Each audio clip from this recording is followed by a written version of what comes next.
You've felt it. At the gas pump, at the grocery store, prices just keep going up. In this explainer, we're going to pull back the curtain and really break down the hidden forces behind inflation. You hear that word inflation everywhere, right? On the news, from politicians. You hear it when you're just trying to buy milk. But what is actually happening behind the scenes? What's causing all this? Well, let's dive in. Okay, so to get a clear picture, we've got to start where the economists do. And that means understanding that there are actually two different but totally related kinds of inflation. Getting this distinction right, honestly, it's the key to the whole puzzle. At its absolute core, the word inflation just means an increase. That's it. It could be an increase in prices, sure, but it could also be an increase in wages or, and this is super important for what we're talking about, an increase in the money supply itself. It's a simple word for a pretty complex idea. And here we see that key distinction in action.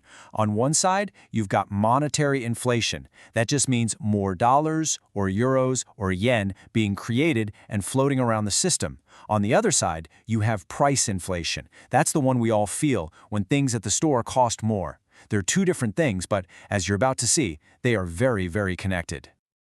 To see exactly how those two ideas connect, let's walk through a really simple story. Think of it as our own little miniature economy.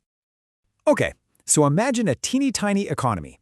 There is only one single thing you can buy, one candy bar. And there are exactly 3 people who all really, really want it. And get this, the total amount of money in this entire economy is just $3. Each of our 3 people has exactly $1 in their pocket. That's it. No more, no less. Now, if these 3 start bidding against each other for that one candy bar, what's the absolute highest price it could possibly sell for? Yep, $1. It has to be, right? You can't bid more money than you actually have, and since nobody has more than a single dollar, the bidding has to stop there. All right, but now let's shake things up. Let's introduce some monetary inflation into our tiny world. Let's say, poof, a magical money fairy gives every single person another dollar. So now everyone has $2 in their pocket. The total money supply has doubled to $6. But, and this is the absolute crucial part, there's still only that one candy bar to buy. So, if we run that auction again, with everyone holding twice as much money, how high can the bidding go this time? You guessed it, $2. The amount of stuff to buy didn't change at all, but because the amount of money doubled, the price of that stuff also doubled. And that right there, that's the core relationship between monetary inflation and price inflation. Okay, so obviously the real world is a little more complicated than a candy bar auction. A lot more complicated, actually. So let's look at a few other factors that come into play. In fact, there are 3 big variables that can totally change this simple dynamic when you apply it to the real world. This is where it gets really interesting. First off, the total amount of stuff matters. We're not just bidding on one candy bar, we're bidding on millions of cars, houses, and haircuts.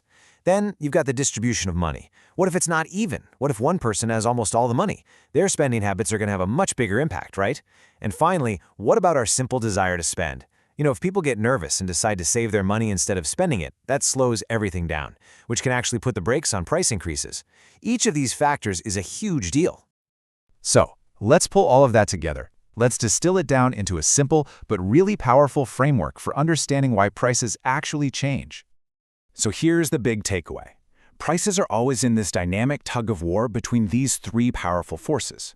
It's a constant balancing act between how much money there is, how much stuff there is to buy with it, and how badly or how quickly people actually want to trade their money for that stuff. Now let's take this framework and use it to understand a real-world example we all remember, the economy of 2021. This was a time when inflation suddenly became a huge topic of conversation for pretty much everyone. Okay, so let's apply our 3 drivers. Think back to 2021 and ask yourself, what was happening to the amount of money in the economy? And at the exact same time, what was happening to the amount of actual stuff available to buy? And here's the breakdown. The amount of money in the economy went way up thanks to various government programs. But at the exact same time, factory shutdowns and shipping problems, what economists call supply chain shocks, meant the amount of stuff to buy actually went down. You had more money chasing fewer goods. It was the perfect storm for pushing prices way, way up. And that brings me to one last, really fascinating thought, one that considers our increasingly digital world and what it might mean for this entire framework. I mean, really think about it. A physical car is finite. A candy bar is finite. But a digital good, a movie you stream, a piece of software, an ebook, it can be copied infinitely for almost zero cost. So when you can create more stuff to buy with just the click of a button, what does that do to that fundamental relationship between money and crisis? That's a question we're all going to be grappling with for years to come.